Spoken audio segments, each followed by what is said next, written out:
I've been watching this Concord fiasco over the weekend, and a question keeps scratching at the back of my mind. How on earth did a company like Sony get duped into spending 8 years and $150 million producing something that any average teenage gamer could have told them would be a dismal failure? Sony isn't that stupid. And maybe I'm a little too much of a conspiracy theorist, but something smells fishy to me. So let's dive into some possible conspiracies for how this boondoggle came to be. We'll get to that in 30 seconds, but let me introduce myself. I'm Mike S. Miller, 32-year veteran of the comic book industry, DC, Marvel, Game of Thrones, Hedge Knight artist, and creator of numerous intellectual properties, including Lone Star, available now at lonestarcomic.com. Now I'm here to give my take on where my industry has gone, where the general media landscape has taken our culture over the span of my lifetime, and where I'd like to see it go in the future. I'm not here to hate everything or to assume the worst for clicks, but I am here to fight the culture war, as I have been doing since the AOL message boards were a thing back in 1996. I am that old. If you think the culture is worth saving and worth fighting for, please stick around and join the Blacklist Universe family. We are here to make a difference, and hope you are too. Now, back to the story. In the ever-competitive landscape of video game development, Sony's venture into the live service game area with Concord, developed by Firewalk Studios, was poised to be a landmark project. Announced with much fanfare and backed by Sony's acquisition of Firewalk, the game was set to redefine multiplayer experiences, promising innovative gameplay and a rich narrative universe. Both laughable at this point. However, as the game launched, the gaming community's response was not what Sony might have hoped for, sparking discussions on marketing strategies, corporate espionage, and the broader implications for Sony's gaming strategy. But I haven't seen anyone argue that there's something deeper and more nefarious in this situation, so I guess I'll have to do it myself. The insider job theory. This game has been in development for 8 years. 8 years ago, a little title called Overwatch came out, absolutely stealing its gameplay from a free online game called Team Fortress 2, but let's not digress. Overwatch took the gaming market by storm, so it's no surprise that other game companies wanted to make their own skin of TF2, Overwatch, and try to reap the rewards. But that was then, this is now. Somewhere between 2018 and today, the people at Firewalk and or Sony had to realize that they had missed the boat and the market had become oversaturated with free-to-play clones of TF2. Overwatch. But they just kept pouring tens of millions more into its development. Why? Imagine, if you will, a scenario where some insiders within Sony or Firewalk Studios knew that Concord was never going to be a hit, but pushed for its development anyway. Perhaps there's a group within Sony that benefits from project failures, maybe through stock manipulation or by redirecting funds to more profitable, less scrutinized ventures. What if key decision makers within Sony or Firewalk are part of a covert group that understands the financial intricacies of the gaming industry far beyond that of the typical executive's grasp? They recognize that in a world of high-stakes corporate finance, sometimes failure can be more profitable than success, especially in the short term. By pushing a product like Concord, which they know will fail, they could engage in insider trading. Knowing the project's outcome in advance, they might short Sony's stock or invest in competitors, expecting a dip in Sony's market value when Concord's failure becomes public. This manipulation could set them significant profits, especially if they've positioned themselves correctly in the market. The development of Concord could serve as a financial smokescreen. By allocating a large budget to a project destined to fail, these insiders could justify massive budget reallocations post-failure. Funds could be moved to other projects or divisions where they might have personal interests or stakes, or where they believe the real future of gaming lies, perhaps in VR or AI, or cloud gaming technologies, who knows? It could be creating market opportunities by intentionally failing in a highly competitive genre like hero shooters. Sony could position itself to buy out or invest in smaller, more innovative studios or projects that might not otherwise attract their attention. The failure of Concord could be used to argue for a shift in strategy towards acquisition or investment in niche markets or emerging technologies, as I pointed out, which might actually be more profitable or strategically beneficial in the long run. And there are always corporate power plays. Within the corporate structure of Sony, there might be internal power struggles or factions vying for control. Pushing a project like Concord, knowing it will fail, could be a strategic move by one faction to discredit or weaken another. If the project's failure can be pinned on specific executives or teams, it could lead to their ousting, thereby shifting power dynamics within the company. This could be a part of a larger scheme to bring new leadership or promote certain individuals to higher positions. Then there is the ghost development that is so famous within governmental agencies like NASA. We'll talk about that on another video. What if much of the development cost wasn't for actual game development, but for other ventures? Perhaps funds were siphoned off into shell companies or used for unrelated tech development, with Concord serving as a cover.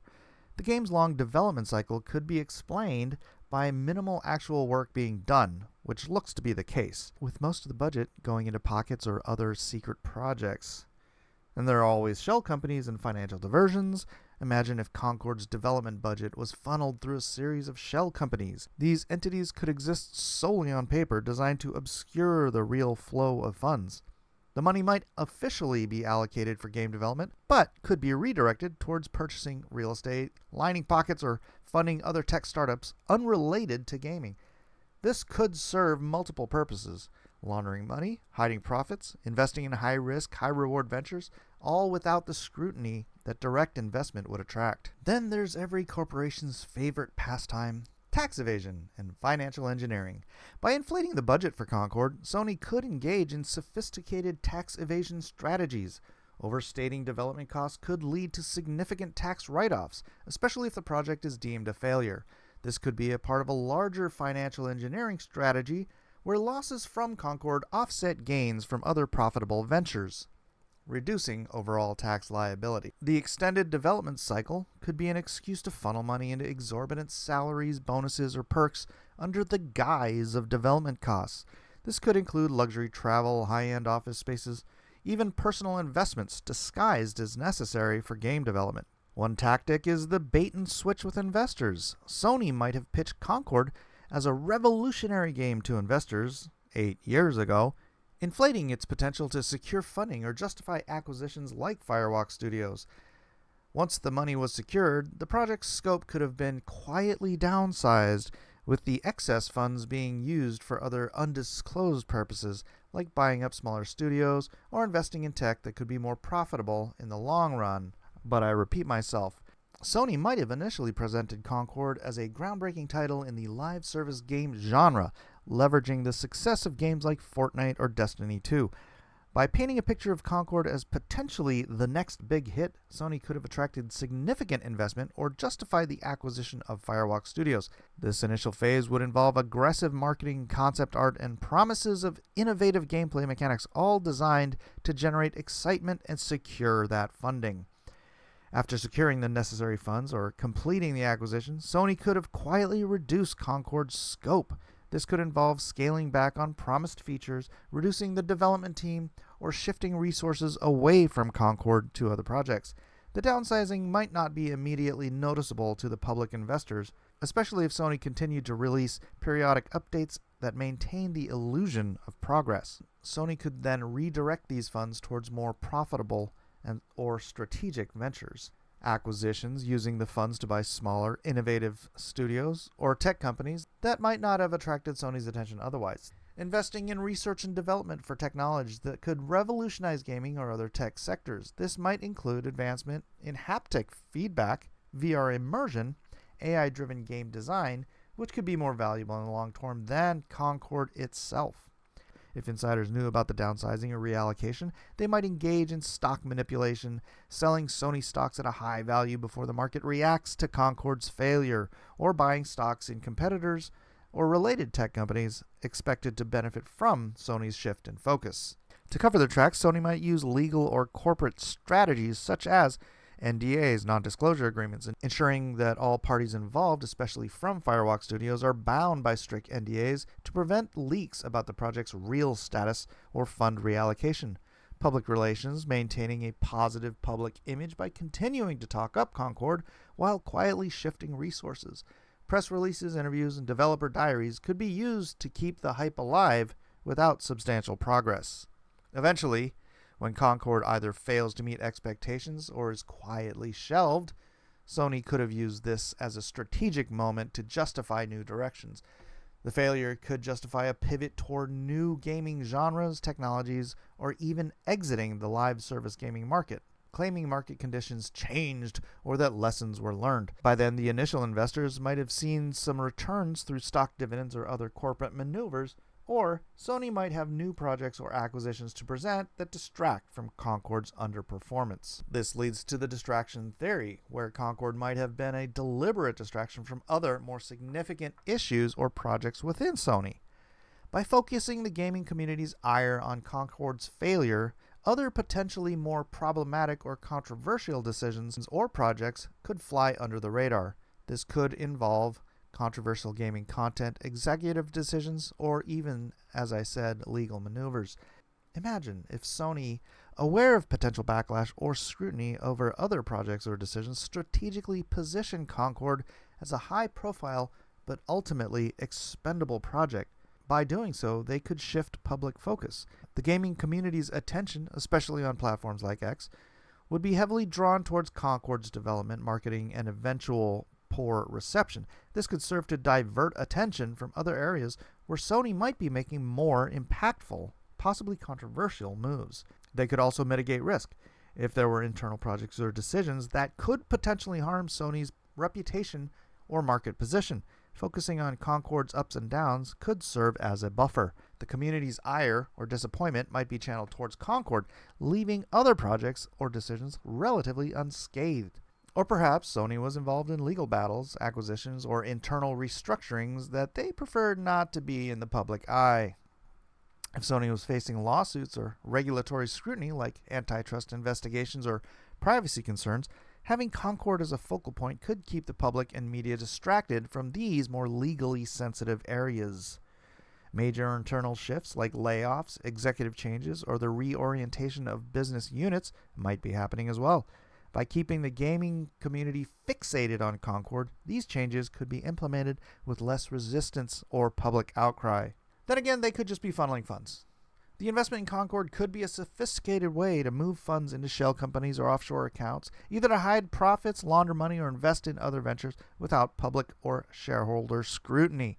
If Sony had debts or owed favors to other entities, corporations, investors, or even governments, Concord could be a way to pay these off covertly.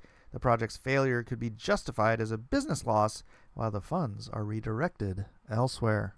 The launch of Concord has undoubtedly opened a Pandora's box of discussions within the gaming industry, from the efficacy of marketing campaigns to the shadowy world of corporate espionage. Of course, take everything I've said here with a grain of sand, or a grain of salt. Whatever. It's all speculation and entertainment. I don't have any insider information or know anyone who might. Actually, I do know some people who might, but I haven't talked to them. That's beside the point. Do I think it's worth investigating what the real reasons were for Sony to allow $150 million to be intentionally wasted on this endeavor? Absolutely. What do you think? Am I off my rocker, or does this smell fishy to you too? Please let me know your opinion on this conspiracy theory in the comments section below. And please hit that like button, subscribe to the channel, and ring that bell for notifications if you like this content and want to see more of it. Thanks for watching, and remember guys, it's only a game.